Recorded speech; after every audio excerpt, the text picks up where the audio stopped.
हाय छात्रों, मैं आज आप लोगों को क्लास 11 इंग्लिश बुक की प्रोज भाग का पहला chapter the portrait of A lady, जिसको खुशवंत सिंह जी ने लिखा है, इसका फुल एक्सप्लेनेशन हम बताएंगे। अबाउट द ऑथर भी बताएंगे, अबाउट द लेसन भी बताएंगे।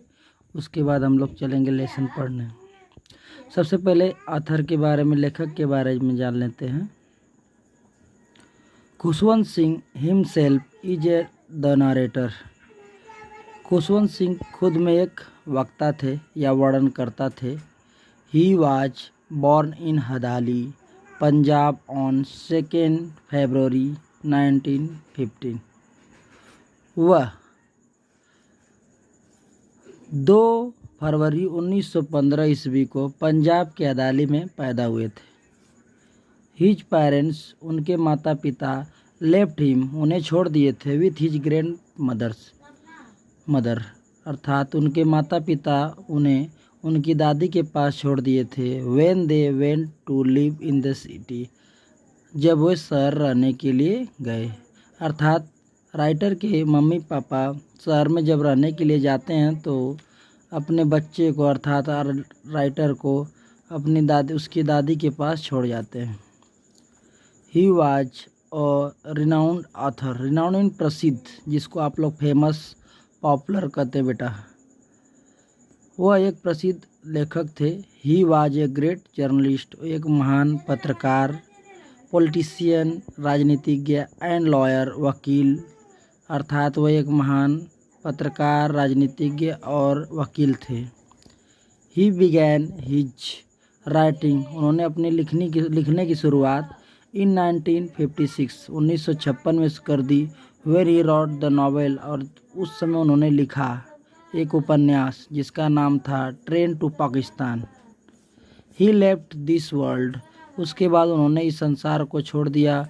फॉर हेवन ऑन 20 मार्च 2014, अर्थात वे 20 मार्च 2014 को इस दुनिया को अलविदा कहकर चल दिए। अब आप लोगों को लेके चलते हैं about the lesson. In the portrait of A lady, portrait of lady जो हमारा शीर्षक दिया गया है प्यारे बच्चों, पोर्ट्रेट ऑफ लेडी, इसमें खुशवंत सिंह डिस्क्राइब में वर्णन किए करते हैं as a graphic pen picture, मतलब किसी के जीवन का चित्रण करना ग्राफिक पेन पिक्चर कहलाता है।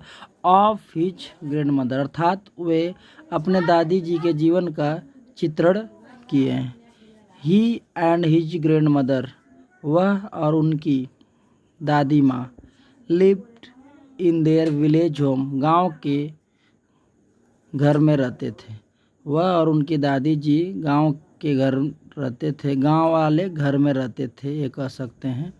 When he was a small, जब वह स्मॉल चाइल्ड, जब वो छोटा बच्चे या बच्चा थे।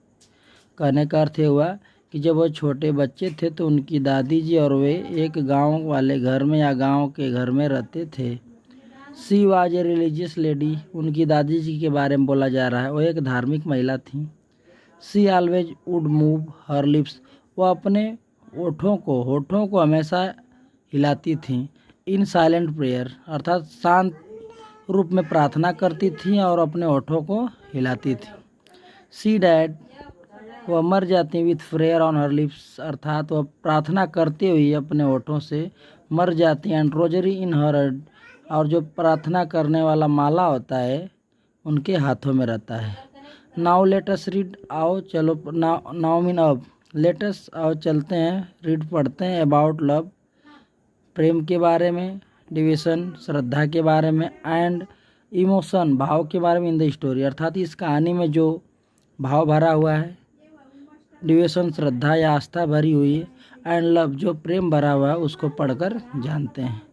अब आपको हम लेसन की तरफ लेके चलते हैं प्यारे बच्चे, चलिए देखते हैं आपको।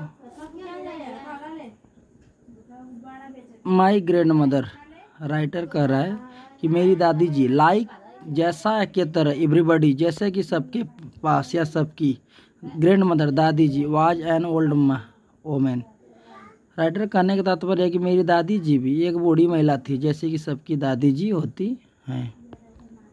सी हैड, उनके पास, बीन ओल्ड, पास से मतलब नहीं है। सी हैड बीन ओल्ड, वो इतनी बूढ़ी थी। And wrinkle for the 20 year, वह 20 वर्षों से बूढ़ी और झुर्रियादार चेहरे वाली थी।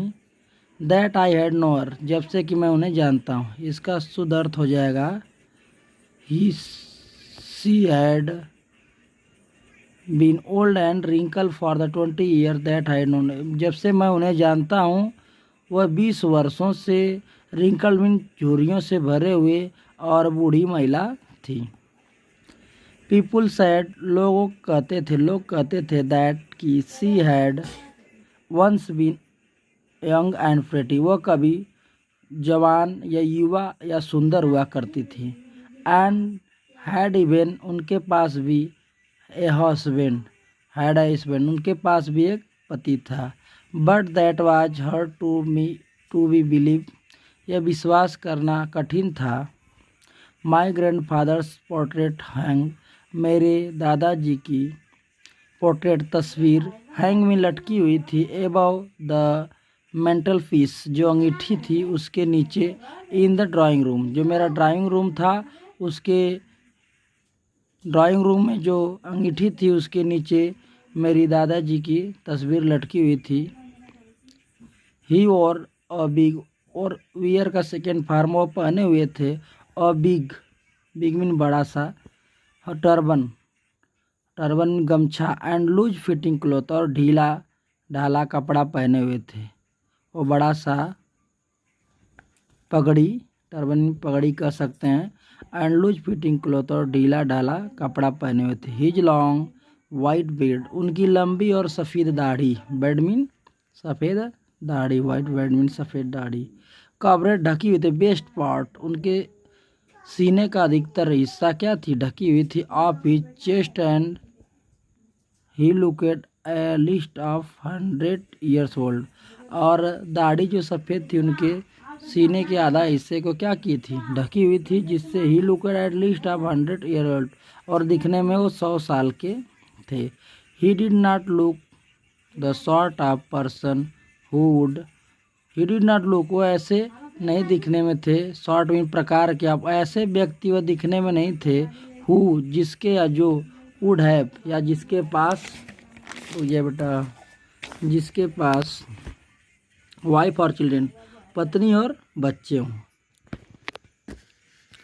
ही looked as if he could only have lots, he looked mean दिखने में, एज इफ ही वुड ऐसे थे, कुड ओनली हैव जिनके पास केवल हो सकते हैं, लॉट्स एंड लॉट ज़्यादा से ज़्यादा, ऑफ ग्रैंड चिल्ड्रेन अर्थात पोते और पोतियाँ हो सकते हैं। दिखने में बस वो कैसे थे, जिनके पास ज़्यादा पोते और पोतियाँ हो सकते हैं। As for my grandmother, जैसे कि मेरी दादी जी, बिंग एंग, मेरी दादी जी जवान, एंड प्रेटी सुंदर थी। The thought was almost revolting, उनका लेकिन विचार कैसा था, घृणात्मक था। सी ऑफ्टन टोल्ड, अक्सर मुझसे कहती थी। सी ऑफ्टन टोल्ड अस, अर्थात वह अक्सर मुझसे कहती थी। ऑफ द गेम, खेलों के बारे में, जिसे she used to play as child, जब वो छोटी थी तब वो खेला करती थी। That seemed quite absurd and undignified on her part, अर्थात वह उनके लिए पूरी तरह से, absurd मतलब मूर्खता, एंड और अनडिग्निफाइड मतलब अपमानजनक लगता था। वह खेल जिसके बारे में उन्होंने बोला उनके लिए वो मूर्खतापूर्ण और अपमानजनित था। आगे, and we treated it like the fable, fable mean कहानियाँ सुनाना, जो ऐसी कहानी जो धर्मगुरुओं के बारे में हो। ऑफ द प्रॉफिट्स मतलब धर्मगुरु, ऑफ द प्रॉफिट्स मतलब धर्मगुरु। She used to tell us, हमें सुनाया करती थी। इसका अर्थ होगा, and we treated it like, हम व्यवहार करते थे उनके साथ, like to fable of the prophet, जैसे कि वो हमें, she used to tell us, वो हमें सुनाया करती थी धर्मगुरु के बारे में कहानियाँ, हम वैसा ही व्यवहार उनके साथ किया करते थे। अर्थात we treated it like the fables of the prophet, जो धर्म गुरु की कहानियाँ थी हम भी उनके जैसा व्यवहार करते थे जो हमें वो सुनाया करती थी। उसके आगे देखते हैं। She had always been short, वो हमेशा छोटी थी, एंड फैट मोटी थी, and slightly bent, slightly mean थोड़ा सा, बैंड मीन झुकी हुई थी। Her face was a crisscross, उनके चेहरे पर क्रिस क्रॉस मतलब ऐसी रेखाएं जो एक दूसरे को काटे। Criss cross of the wrinkle running, wrinkle mean झुर्रियाँ, एवरीवेयर टू एवरीवेयर अर्थात प्रत्येक जगह, एवरीवेयर टू एवरीवेयर मतलब हर जगह से। वह उनके चेहरे पे प्रत्येक जगह से झुर्रियाँ थी जो एक दूसरे को काट रही। जैसे कोई आदमी बूढ़ा हो जाता है प्यारे बच्चों, तो उसके चेहरे पे स्किन पे जो पतले होने लगते हैं लोग और जो स्किन होती है सिकुड़ने लगती है, तो बहुत सी रेखाएं बन जाती हैं। कहने का तात्पर्य हुआ नो नहीं, वी वेयर सर्टेन, मैं निश्चित था या श्योर था, सी हैड ऑलवेज, वो हमेशा क्या थी, been as a had known her, मैं जब से उनसे जानता था वो ऐसी ही थी। सो टेरिबली ओल्ड, सो टेरिबली वो बूढ़ी तो थी, सो टेरिबली ओल्ड, वो आवश्यकता से अधिक बूढ़ी थी। दैट सी, जितना कि she could not have grown older, जितना कि उन्हें बूढ़ा होना या बूढ़ी होना चाहिए या हो सकती थी। एंड और had stayed at the same age for 20 years, और वह कम से कम एज फॉर 20 ईयर्स 25 वर्षों से बस इसी अवस्था में थी। सेम एज मतलब इसी अवस्था में थी। She could never have been pretty, वह कभी सुंदर नहीं हो सकती थी। बट शी वाज ऑलवेज, लेकिन वह हमेशा ब्यूटीफुल, सुंदर थी। शी हॉबल्ड, वह चलती थी अबाउट द हाउस, वो घरों में चलती थी in the spotless white with, अर्थात ऐसे कपड़े जिस पे कोई दाग ना हो, सफ़ेद हो। वह घरों में बिना दाग के कपड़े पहन के चला करती थी। One hand resting on her waist, एक हाथ को अपने कमर पे रख के चलती थी। टू बैलेंसेड हर स्टूप, जिससे उनका कुबड़ था क्या वो उस नियंत्रित रहे। एंड द अदर टेलिंग, और दूसरे से टेलिंग में कहती थे बीट्स मीन, देखो ये माला होता है, क्या होता है माला, ऑफ हर रोजरी, जो प्रार्थना का माला था उसको क्या करती, टेलिंग में जपती थी। हर सिल्वर लॉक्स, लॉक्स मीन बाल, उनके चांदी जैसा बाल, उनका चांदी जैसा बाल। वेरी स्कैटर्ड, स्कैटर्ड मीन बिखरना या फैलना, इस प्रकार से बिखरा था। एंड टाइटली मतलब जो ठीक से न हो।